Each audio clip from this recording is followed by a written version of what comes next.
तांत्रिक बाबा ने अपनी जेब से एक छोटा कटोरा निकाला जिसमें काले तिल और लहसुन की कलियां थी। माया के रास्ते को रोकने के लिए वो काले तिल और लहसुन की कलियां रास्ते में छिड़कता जा रहा था। अंत में वे उस लंबे गलियारे पर पहुंचे जहां सबसे आखिरी कमरा था।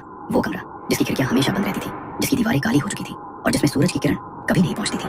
दरवाजे के बाहर माया की मौजूदगी महसूस हो रही थी। हवा में एक सड़ांध वाली गंध थी। तांत्रिक ने धीरे से दरवाजा खोला। लालटेन की रोशनी अंदर गई तो दिखा माया कमरे के बीचों बीच खड़ी थी। उसकी साड़ी काली, बाल खुले लंबे, आंखें लाल, होंठों पर खून की हल्की सी लकीर। वो अजीब तरीके से हंस रही थी, जैसे उसे पहले से पता था कि आज रात कुछ होने वाला है। तभी पीछे से भारी कदमों की आवाज आई। गजेंद्र सिंह वहां पहुंचे।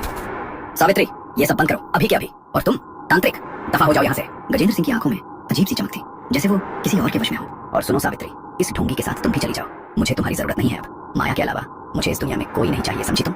गजेंद्र सिंह को देखते ही माया का विकृत चेहरा बदल गया। उसका भयानक रूप पल भर में छुप गया। वो एक सामान्य बेबस स्त्री की तरह जमीन पर बैठ गई और रोने लगी। देखा देखा आपने कैसे ये सावित्री देवी मुझ पर जुल्म कर रही है? मैंने क्या बिगाड़ा है इनका? गजेंद्र सिंह का दिल पसीज गया। वो तेजी से माया की तरफ बढ़े। डरो मत माया, तुम्हें कुछ नहीं होगा। मैं हूँ तुम्हारे साथ। मैं देखता हूँ इस तांत्रिक को और सावित्री को भी। तभी तांत्रिक आगे बढ़ा। उसने आंखें मूंद ली और जोर से मंत्रोच्चार शुरू किया। कमरे में हवा अचानक तेज हो गई। पर्दे जोर जोर से उड़ने लगे। दिए कांपने लगे। माया चीखने चिल्लाने लगी। उसका असली रूप सामने आने लगा। लाल जलती आंखें, नुकीले दांत और चेहरे पर एक क्रूर हंसी। नहीं, इसे रोको। तांत्रिक ने अभिशप्त खंजर को हवा में लहराया और मंत्र पढ़ते हुए मंत्र लिखा कागज दरवाजे की चौखट की ओर बढ़ाने लगा। लेकिन उससे पहले ही माया गजेंद्र सिंह पर छट गई।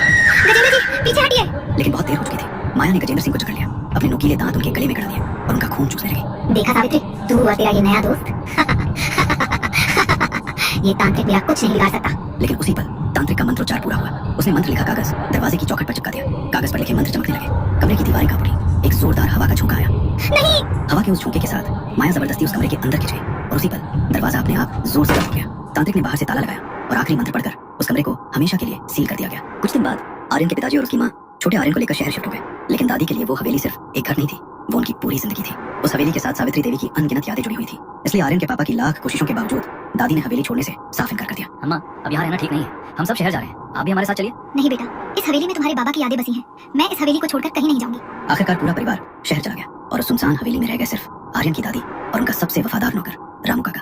दिन बीतते गए, सब कुछ शांत और सामान्य लगने लगा था। लेकिन एक रात जब हवेली गहरी नींद में डूबी हुई थी, तभी अंधेरे में कुछ परछाइयां दबे पांव सरकती हुई अंदर घुस आईं। चोर हवेली में दाखिल हो चुके थे और कीमती सामान की तलाश में इधर उधर भटकने लगे। लगता है ये हवेली बरसों से बंद पड़ी है, आज तो माल ही माल होगा। वो देख, उस कमरे का दरवाजा, उस पर अजीब अजीब निशान बने हैं। अरे डर मत, ये सब पुराने जमाने की डराने वाली बातें हैं। चल खोल इसे। जैसे ही उस कमरे का दरवाजा खुला, हवेली के अंदर की हवा अचानक भारी हो गई। वो वही कमरा था जिसमें सालों से माया पिशाचिनी कैद थी। बरसों से भूखी, बरसों से प्यासी माया की आंखों में चमक लौट आई। आखिरकार मुझे मेरा खून मिल गया। पलक झपकते ही माया उन चोरों पर टूट पड़ी। चीखी गूंज उठी और देखते ही देखते माया ने उनका एक एक कतरा खून चूस लिया। बरसों बाद उसकी प्यास बुझी थी, लेकिन उसका गुस्सा अभी खत्म नहीं हुआ था। माया सीधे सावित्री देवी के कमरे तक पहुंची। जैसे ही सावित्री देवी की नजर उस भयानक रूप पर पड़ी, उनकी सांस अटक गई। सीने में तेज दर्द उठा और उनके दिल ने धड़कना बंद कर दिया। और उसी पल में सावित्री देवी इस दुनिया को छोड़कर हमेशा हमेशा के लिए चली गई। चोरों की लालच ने उस पिशाचिनी को आजाद कर दिया था जो बरसों से भूखी थी। माया ने उन चोरों का खून पी लिया और फिर दादी को तड़पा तड़पा कर मार डाला। अब बारी थी रामू काका की। मुझे छोड़ दो माया, मुझे मत मारो, मैं तुम्हारे सामने हाथ जोड़ता हूँ। तुझे नहीं मालूम, तू मेरा ये शिकारी कुत्ता बनेगा।